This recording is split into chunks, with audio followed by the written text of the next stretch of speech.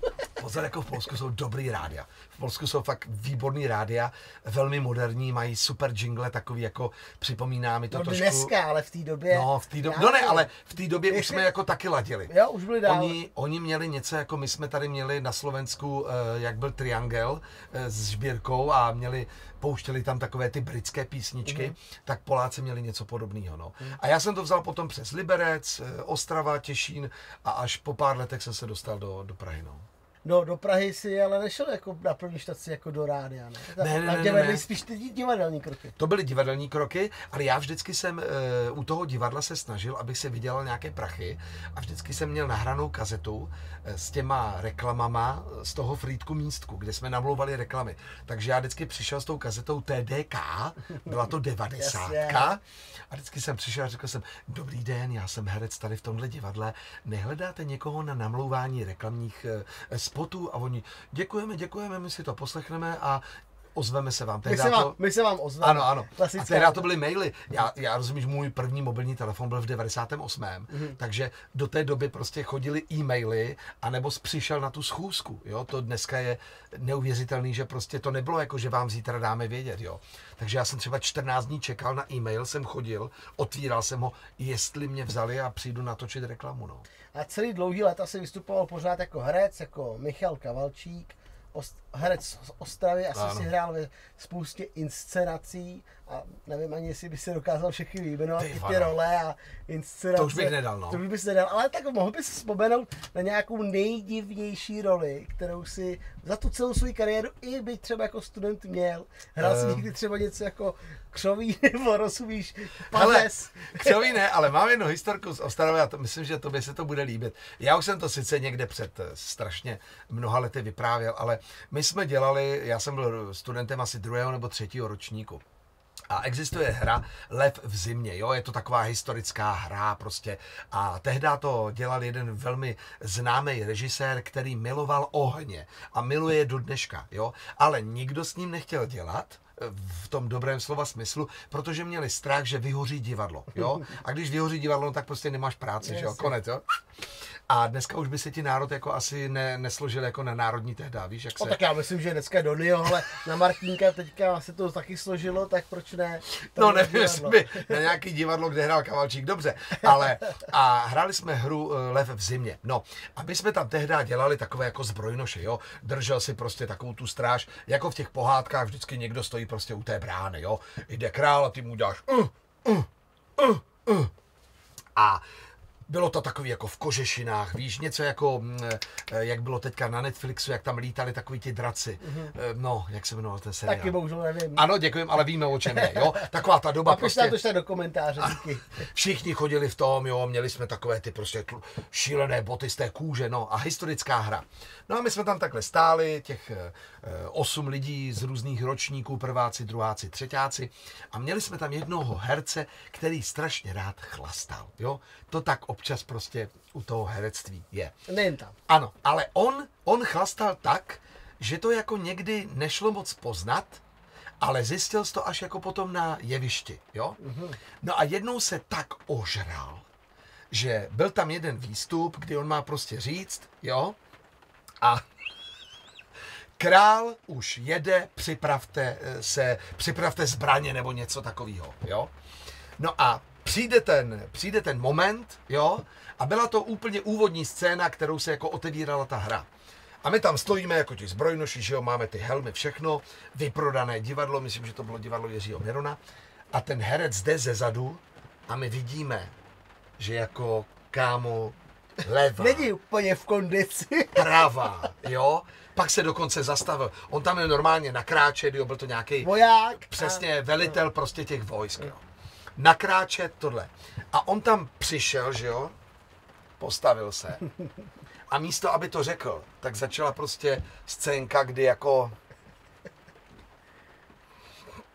Ne. Aleši, a začalo ho natahovat. Tam stáli všichni ti bardi, takový ti herci, kteří už tam hrajou 20 let, jo, získali spoustu cen. Neříkej mi, že tenhle voják se vyzbrojil šavlí. Aleši, my tam stojíme a teď jako studenti, rozumíš, úplně jako... A teď nesmíš dát nic najevo, nesmíš se smát, nesmíš brečet, já nevím co, že jo, prostě stojíš. A ty vidíš, jak... Jako to kope. Hele, ale to byla scénka, já jsem měl pocit, že to trvalo 15 minut, jo. Ale ho to asi 2 minuty bralo. A teď bylo ticho. A ten nějaký mu říká, že pochopil, že tam on říká, co máš na srdci? A teď já už nevím, jak mu říká, že jo. Králi nebo něco, ne králi, ale prostě nějaký... Jindřichu, že jo. A on za... A furt, a on nevyslovil ani jedno slovo, nebo neřekl nic, jo. Tak tohle to proběhlo. A pak Aleši přišel ten moment, že ten týpek udělal, to šlo, všechno to šlo tady do těch lícních prostě částí. On měl naštěstí velmi velkou ruku. Já vím, já se omlouvám za tuhle historku, ale on to takhle jako zastavil. Pak Aleši udělal to, co bych asi v životě já nedokázal. On, aby zachránil tu situaci, tak to šlo zpátky, polkl a řekl, králíš, jedem, pojďte do zbroje nebo něco. Takže to polknul prostě a jel dál. No, tak takovéhle historky jsme mi měli na škole, no. No, pro tebe zkušenost, že asi přeci jenom tomu alkoholu nebudeš tolik no a hodovat. proto máme nealko. Proto máme nealko. Ty ses ale dostal do té Prahy teda jako herec. A jak ses dostal do toho rádia? No, v Praze, protože já se nebavím o tom ostravském, to jsme nějakou zkušenost. Tam si pak asi skončil tím, že si začal dělat v Praze. Už si možná začal v Praze i žít a nejezdil si už na Moravu. Ještě jsem to vzal přes Liberecké rádio. Tehdy to byl 90. To docela, no. jsi taky projel, no já jsem ještě jako před tou Prahou byl v tom Liberci. Během toho života by si taky hodil možná karavan, víš, že by si byl všude zdejší. Jako závidím. Závidím Alešku, závidím. Pěkně jsi to tady vytunil, pěkně.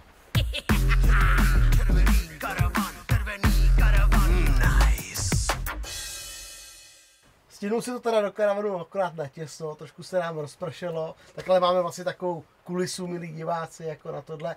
Ale tvoje první rádio sice bylo v Ostravě, to byly začátky, ale než ses dostal do těch, já bych řekl, velkých rádií, do velkého rádio si tak, který je v Praze, tak ta zastávka mezi tam byla ještě někde jinde, trošku na severu, ne? No, já nevím, jestli jsi někdy byl v Liberci, to je moc krásné městečko. Já jsem několik sezon odehrál pro liberecký Bílý tygry jako DJ na stadionu, to byla taky moje zastávka taková.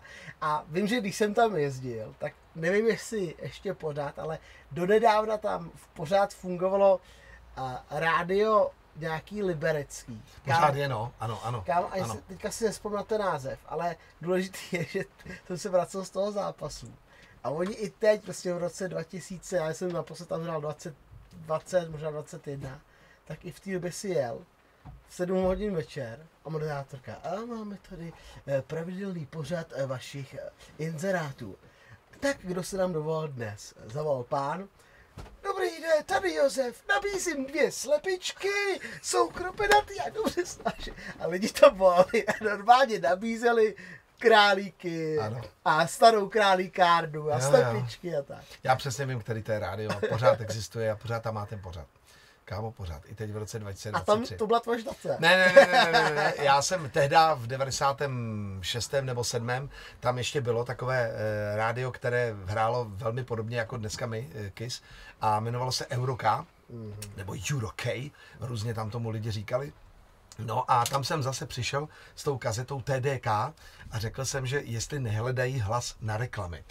No a přijímala mě nějaká paní a říká, no a vy už jste někdy jako moderoval? Já říkám, no jako nemoderoval jsem úplně, vlastně ve Frýdku jsem moderoval, ale jako vím, že asi máte plno, že to nepůjde. A ona, ne, tak já vás vemu na noc hned. No, takže já jsem z toho, že jako chtěl jsem zase dělat reklamní hlasy, tak jsem rovnou a 2 roky jsem tam potom vysílal, no, na Euro-K.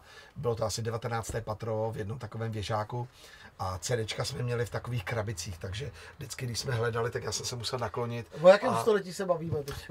No, 20. ještě, 20. No, ale byly to 90. pořád. Byly to 90. Se bavíme o kazetách, kdy přece ta práce v rádiu byla možná o něco složitější z toho technického pohledu. Tak ale pak, už z Liberce. Pak už to šlo do Prahy, Radio City, to bylo moje první rádio. pak jsem byl na Blaníku chviličku, rozjížděl jsem rádio Blaník. Jsem vůbec netušil, že ty jsi vlastně zkušený rádiák. Děkuji. No ne, tak těch štací bylo dost. Jo. Kolik let jsi v rádiu teda už? No vlastně od těch Když 18... Jako pojďme smazat pauzy, no. Tak jako od 18 let. No já jsem od 18 let v rádiu a měl jsem jenom 2krát roční pauzu. Jasně. Dvakrát jsem prostě rok nevysílal, jinak jsem vždycky jakoby v rádiu vlastně byl. Takže jsi už jakoby Takže, 30 let rádia? No, tak nějak. No. Tak nějak. My jsme prozradili. Máme narozeniny a na to si ťukneme. Tak si můžeme ťuknout samozřejmě na zdraví.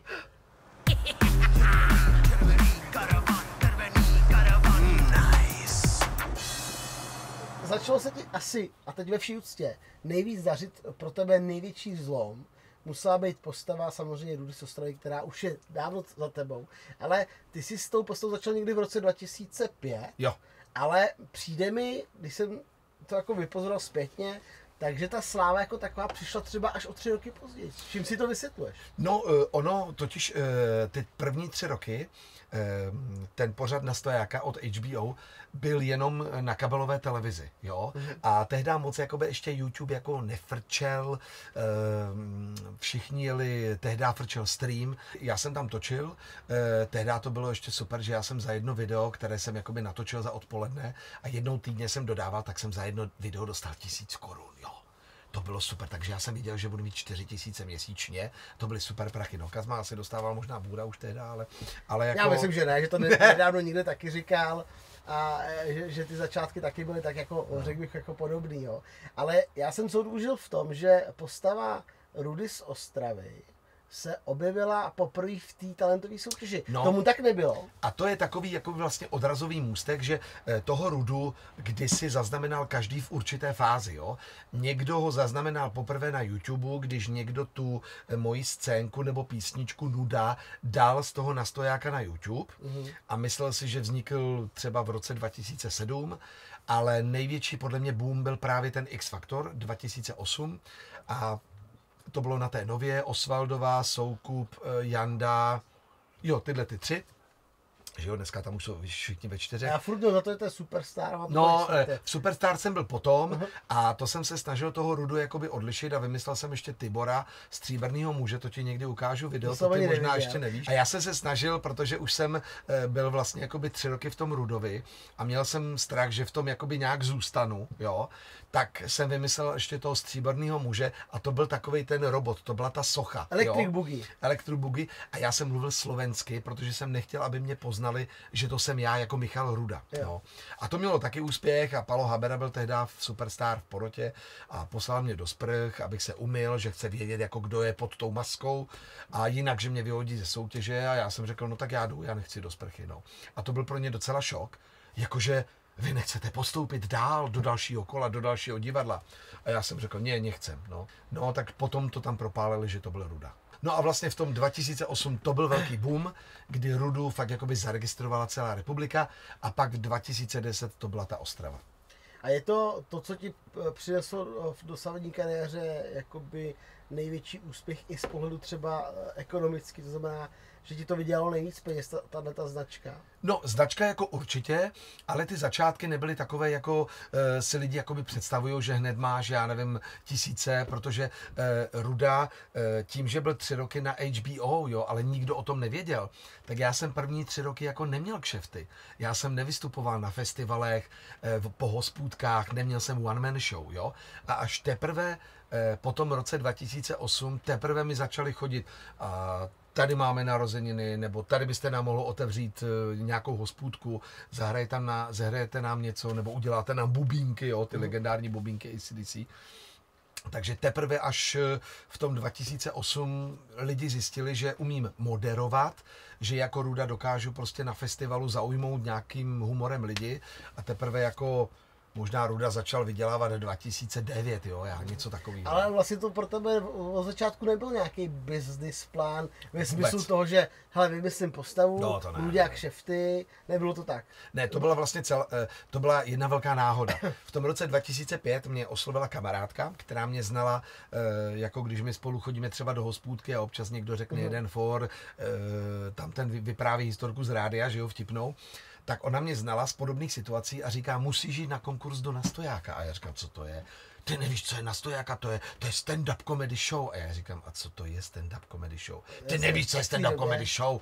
To je v Americe prostě fenomén, tam se postavíš k mikrofonu a 10 minut bavíš lidi. A já říkám, Jitko, a jaký mám já jako bavit lidi, ty seš normální, já jsem Michal, mě nikdo nezná. On říká, no to je právě na tom to super, to může dělat kdo chce a když zaujmeš, tak bude z tebe hvězda. V té chvíli tam možná zaznělo, Jitko, krávo. To jsem si myslel, protože víš, co ona ještě udělala, Aleši? Ona mě chtěla fakt jako tam dostat, jo, a aby mě navnadila, tak mi normálně sehnala DVDčka z těch předchozích dílů. Abych se na to podíval, jak se to dělá.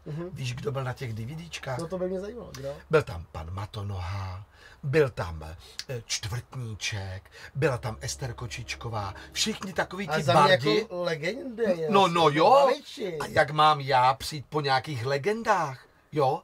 Takže já jsem si řekl, já jsem mi takhle vzal ty DVDčka a řekl jsem, Jitko, seš moc hodná, děkuji ti, ale já si budu dál dělat rádio, jo, a herectví a divadlo. No tak něco tě musel přesvědčit. No a přesvědčilo mě to, že ona mi pořád říká, prostě přijď na ten konkurs. A přišli jsme do jednoho baru a ten casting nebyl jako, že přijdeš dneska do místnosti před kameru a tam sedí 5 lidí a je všude ticho. Ne. Ta produkce HBO chtěla vyzkoušet, jak dokážeš zaujmout lidi. Takže bylo to v solidní nejistotě, za plnýho provozu. Nevím, jestli tam někdy byl. Chodí se, chlastá se, pije se, mluví se, baví se prostě. A jede tam takovej ten neskutečný hospodský šum, přesně tak, jo. Kdy vlastně musíš takhle na kámoše mluvit, aby tě trošku slyšel. No a nás tam bylo nějakých 20 a já jsem byl někde na 6. místě v pořadí. Šel první, ani neuměl mluvit do mikrofonu, nic, po 2 minutách to vzdál a odešel. Pak šla 2, ten to taky zkusil, nikoho nezaujal a taky odešel. No a pak zavolali 3, 4, 5, ale ty už odešli, ze strachu odešli. A zůstal jsem tam já jako 6. A za mnou už jenom 2 a všichni jinak odešli. Z těch 20 jsme tam zůstali asi fakt jenom 5 lidí. No a já už tehda, mě vadilo, že tam nikdo mě neposlouchá, tak se mi tam tehda, jako ještě nebyl Ruda, tak se mi tam jako seřval. Říkám, dámy a pánové, ticho tady bude, ale jsem začal řvát do toho mikrofonu. A najednou všichni udělali. Ticho, to je? Ticho v hospodě. Jako kdo si dovoluje je tady jako seřvat. Já říkám, nebojte se, bude to trvat jenom 2 minutky, mám tady jenom takový super čísilko, podívejte se, zasmějte se a pak zase můžete chlastat. Takže oni najednou viděli, že si dokážu jakoby sjednat nějaký ten pořádek. Tehdy jsem tam ještě nedával vůbec Rudu, ale dělal jsem 3 druhy much, abych zaujal, jo. Máš tu 2minutovou scénku? Jako? Ne, hele, jenom na ukázku malou. Ukázka. Já jsem prostě vymyslel, že udělám 3 druhy much, jo. Mladoučka, jak se narodí, pak je taková ta prostřední, už jako 30letá a pak je moucha v důchodu, jo. No, takže jsem se tam vstoupil, poté, co jsem si sjednal ten respekt, tak jsem si takhle ještě naslinil ty terty a říkám, jakou chcete začít, jako od malička nebo od důchodkyně, kterou chceš ty, řekni si, chceš miminko nebo... Od miminka. Od miminka, jo, tak miminko moucha je asi takhle, že jo.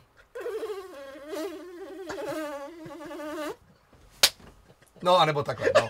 No a pak jsem šel takhle postupně takhle dál a ta důchodkyně, ta je asi takhle, že jo.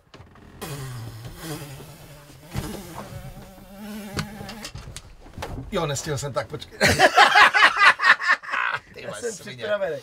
No, takže tím jsem jako zaujal, lidi zatleskali a oni mi řekli, že mám jakoby přijít potom na natáčení. No jenom, že na natáčení jsem si řekl, co já ukážu 3 mouchy a co pak. No, takže jsem začal přemýšlet a vzpomněl jsem si prostě na ostravská léta, že jsem 10 let žil v Ostravě, že jsem znal historky od mého táty, když pracoval dole v dole a že byl horník a tak jsem si říkal, že prostě bych mohl na tom horníkovi, který je taky prostě trošku jako ostřejší synek, jo, a je taky trošku možná i jednodušší. No, já jsem se chtěl jako zeptat, jestli jsi bral inspiraci od někoho konkrétního.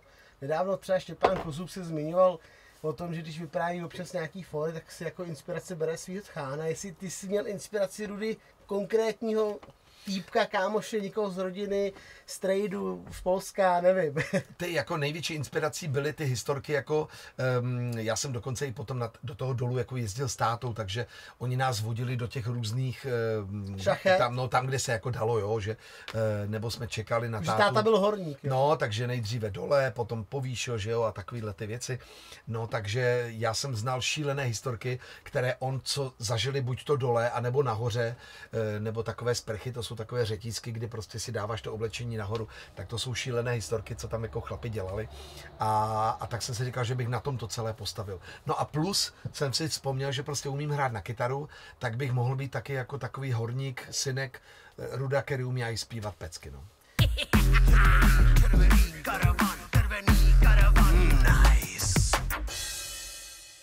Díky, že jste se dodívali až sem. Zbytek tohohle dílu je na herohero.co/Červený karavan. A nezapomeňte si i tady na YouTube dát na každý díl nový upozornění. Takový ten zvoneček nebo fanfárku. Ty vole, nápad. Jo. Kámo, já si to furt přetáčel. Já byl z toho hotovej, takže šel asi do bankomatu nebo něco a přines 5 litr. Nekecej. A teď přejdeme k tomu nejdůležitějšímu. Kolik dneska za to dostanu? Aleši, to doufám nemyslíš vážně, že trsátkem od Rudy z Ostravy se budeš tady šťourat v zubech. Dobře, no. Pardon, schovám. Chceš lepší dárek? No tak pojď. Jo? Tak pojď, odpočítej. Bude takové překvapení pro tebe, jo? Od 3, 2, 1, jo? Tak dobře. No. 3, 2, 1,